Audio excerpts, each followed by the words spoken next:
2025-ի հիշարժան իրադարձությունների շարքում հայ ժողովուրդն իր երախտապարտ հիշողությամբ ամրագրել է կարևոր մի հոբելյան։ 100 տարի առաջ հունիսի 17-ին նախորդ դարի ամենամեծ հումանիստներից մեկը, հմուտ դիվանագետ, ճանաչված գիտնական, բևեռախույս եւ օվկիանոսագետ Ֆրիդյոֆ Նանսենն իր հանձնախմբի հետ այցելեց Հայաստան։ Ազգերի լիգայի փախստականների հարցով գլխավոր լիազորը երկրորդ աշխարհամարտից հետո անխուսափելի վախճանից փրկել էր կես միլիոն ռազմագերիների, իսկ ցեղասպանությունից հետո արդեն 1922-ին Նանսենի անձնագրերի շնորհիվ Եղեռնից Մազապուրտ 320,000 հայեր ոչ միայն վերապրեցին այդ ոճիրը, այլև աշխարհի 54 երկրում գտան իրենց երկրորդ հայրենիքը, բայց մեծ նորվեգացին շարունակում էր փրկության առաքելությունը, այժմ արդեն գաղթականների վերաբնակեցման ծրագրերով։ Նրանց գալու նպատակը ինչ էր, պարզապես սոսկ այց չէր, գալ մշակել մեծ առանցքային լուրջ ծրագիր,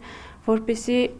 Հունաստանում գտնվող տասնյակ հազարավոր հայ գաղթականներին բերել եւ վերաբնակեցնել Հայաստանում։ Նանսենը նկատի ուներ մի քանի տարածքներ, ինչպես նաեւ Հայաստանի կառավարությունը առաջարկեց տարածքներ, որոնք կարելի է մշակել, դարձնել բերի հողեր։ Դեռ նախորդ տարի Նանսեն ինստիտուտ հիմնադրամի եւ թանգարանի հիմնադիր նախագահ եւ տնօրեն, ճանաչված գրող, թարգմանիչ, նանսենագետ Ֆելիքս Բաղչինյանը հավակնոտ մի ծրագիր էր մշակել այս կարևոր հոբելյանը հանդիսավորապես նշելու համար։ Ավաղ հայտնի մտավորականի անակնկալ մահը խանգարեց ծրագրի իրականացմանը, սակայն նրա աշխատակիցները, ընտանիքը եւ մտերիմ բարեկամները որոշեցին ի հիշատակ Նանսենի եւ Ֆելիքս Բաղչինյանի անպայման կյանքի կոչել այդ բացառիկ նախագիծը, որը Բաղչինյանը վերնագրել էր 100 տարի անց Ֆրիդյոֆ Նանսենի ոտնահետքերով։ Հայաստանից հետո Նանսենը գրել էր «Խաբված ժողովուրդ» գիրքը, որում ներկայացնում էր հայ ժողովրդի ամբողջ պատմությունը, հղումներ անելով ամենահեղինակավոր աղբյուրներին։ Պարոն Բաղչինյանը ուզում էր, որ մենք հրատարակենք մի գիրք 100 տարի անց Նանսենի ոտնահետքերով,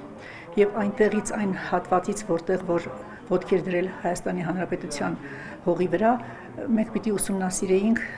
այդ բնակավայրերը, որոնք նա նկարագրել էր, հիմա ինչպիսին են, 100 տարի առաջ ինչպիսին էին, լուսանկարներով, հետաքրքիր տեղեկություններով, վիճակագրական տվյալներով հարուստ գիրք պիտի ստեղծեինք։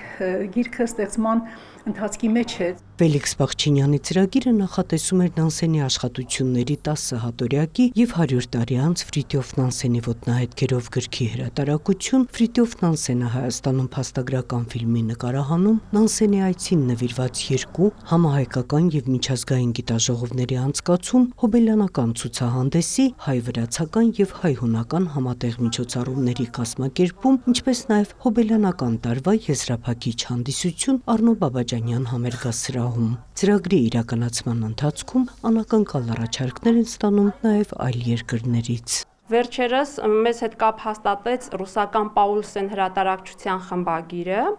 եւ առաջարկեց, որ հենց մեծ արշավորդ Paulsen-ի ջանքերով ցանկանում են մի հետաքրքիր լուսանկարների, ինչպես նաեւ այսպես վավերագրական ոճի ցուցահանդես կազմակերպել Հայաստանում, Նանսենը եւ Հայաստանը լուսանկարների շարքով։ Եվ չնայած նախագիծը խիստ աշխատատար եւ ծախսատար է, Ֆելիքս Բաղչինյանի թիմը վստահ է, որ պատշաճ կերպով կիրականացնեն ծրագիրը։ Վերջերս այն արժանացել է Երևանի քաղաքապետարանի ֆինանսավորմանը։ Նունե Ալեքսանյան, Ռոմիկ Խաչատրյան, լուրեր։